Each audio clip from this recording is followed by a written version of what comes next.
ഫ്രാൻസിലെ വിനോദ സിനിമാ നിർമ്മാണ മേഖലയിൽ ലൈംഗിക അതിക്രമവും ലൈംഗിക പീഡനവും സാധാരണമാണെന്ന് ഞെട്ടിപ്പിക്കുന്ന റിപ്പോർട്ട്.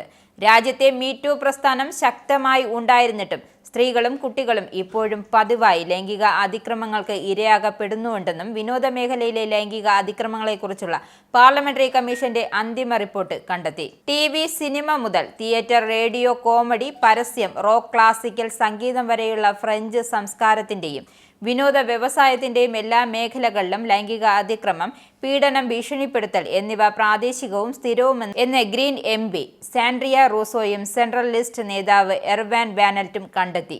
5 മാസത്തെ അന്വേഷണത്തിന് ഇടെ അഭിനേതാക്കളും വ്യവസായ പ്രവർത്തകരും ഉൾപ്പെടെ ഏകദേശം 400 പേരിൽ നിന്നും അതിശക്തമായ തെളിവുകൾ ലഭിച്ചതായി അന്വേഷണ സമിതി പറഞ്ഞു.